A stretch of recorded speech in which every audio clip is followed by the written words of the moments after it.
Architrave Gaming, I'm the Archmaster, Matthias. This is a channel of, you could say D&D. It's really telling you how to improve D&D and how to make everything way better by using my world and my game system. Today we're talking about random world building ideas I have.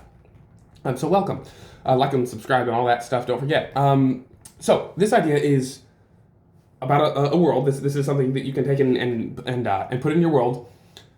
Desert during the day, freezing at night. Really simple concept that you can apply, and it can change all sorts of world building and have all sorts of implications and change up gameplay. It's super cool, right? So what if the sun rises and all the land just gets scorched and dry and all the trees wither and the land turns to sand and it starts to erode and you get canyons and whatnot start to form. It's like, 1,000-year time lapse, maybe a couple hundred years, I don't know. Like, it's like a time lapse where all the ground, everything just turns into a desert. It gets super blazing hot and whatnot as the sun rises, and that's how it is during the day. And then the sun sets, and all the land kind of fills in, and then the frost comes, and everything gets frozen and icicly and whatnot. And then sometime during the morning, the trees may grow again and get luscious and whatnot because all the ice melts. And then you have rivers and whatnot. You have just an hour or two where there's water and there are rivers and there are trees and plant life, and you can pick the fruits and try to eat the stuff.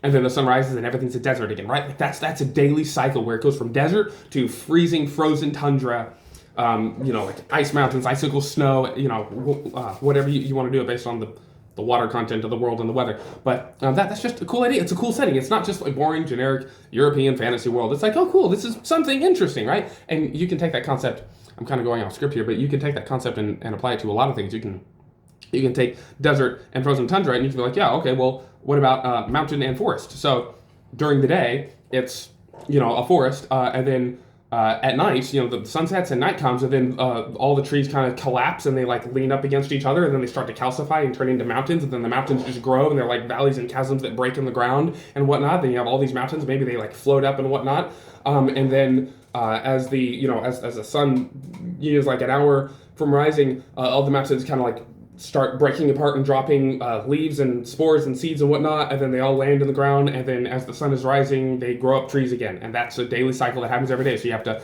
jump from mountain to mountain and avoid the big cracks in the ground, and maybe that's the Underdark, the Underrealm.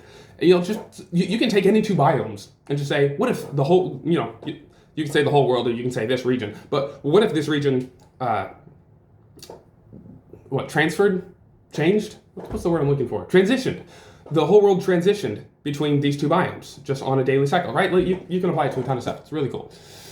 All right. This is an idea I got from watching a Studio Ghibli movie, Castle in the Sky, destroying the ground and moving on. So there was a scene when the pirates are on a car and they're driving on, a big scaffolding elevated train track, right? And as they're driving out, they're super, rough with their car, and so they're breaking all of the train tracks and all the wooden scaffolding on it as they're driving. So it's breaking under them as they're driving. I thought that's a cool idea. What if, as a normal person in D&D, you're running along the ground and the ground collapses, or it turns into difficult terrain, or it grows spikes, or it catches on fire, or something, right? Where it elevates and raises up, something, right? So as you're moving along, GM, if it, this only really works in with a battle map, grid and whatnot, but you take your marker or something, you just put a black mark through the squares that he walked on. You're like, all right, this is all spikes, or this is all fiery, or this is all raised up, or something, right? It's a wall. It's now covered, right? So as you're moving along,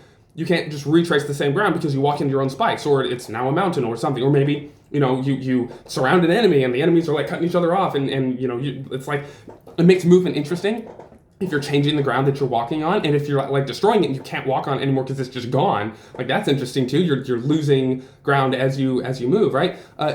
You play this right, and you impose different effects on movement itself, and you can encourage or discourage all sorts of actions. You can encourage people to move, or to hold still, or this or that, and you can say that this one affects the fighter, and this one affects the barbarian, and this one affects the wizard, right? So if you want the wizard to move around, or you want the wizard to stay still, then you give him an effect that is likely to make that happen. Anyway, all sorts of stuff you can do with affecting the ground that you're moving on as you move on it. And maybe if you move slowly, only one or two squares around, then it doesn't affect it or something, right? You can do all sorts of things. If you dash, then it does an extra effect or a special one or something. All right, next. This is similar. I was watching another Studio Ghibli movie, Tale of Princess Kaguya, I believe. And there was this dream sequence where she's she's dressed in like 100 different layers of clothing, and so she's running and she's shedding each layer as she goes. So there's just this trail of clothing behind her as she runs off.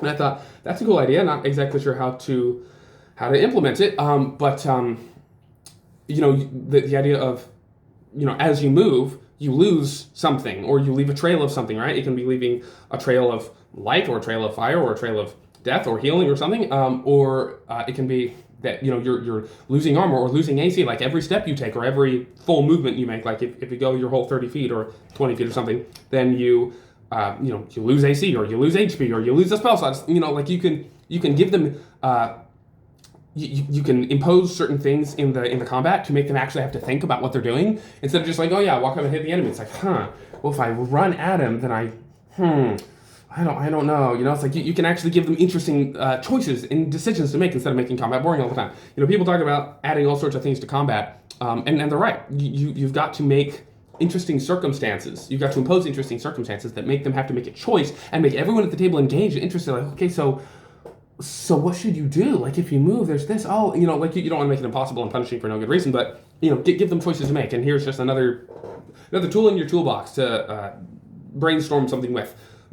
Losing clothing as you run, losing armor as you run, losing spell slots, and it can be gaining something. It can be leaving just a trail of something behind you that, it like, maybe as you run, you leave clothes or something, and it's like, if enemies run on them, they trip, right? It doesn't have to be any, specific thing that hurts you, but it's just like a trail of something that you leave behind you. And maybe it's not just a permanent trail, it's only the last 6 squares that you ran on, right? So if you move another 6 squares, they disappear and it only follows you a certain amount, right? You can do all sorts of things. It's very similar to the idea of affecting the ground, but it's just affecting anything, right? You're leaving behind any trail of anything.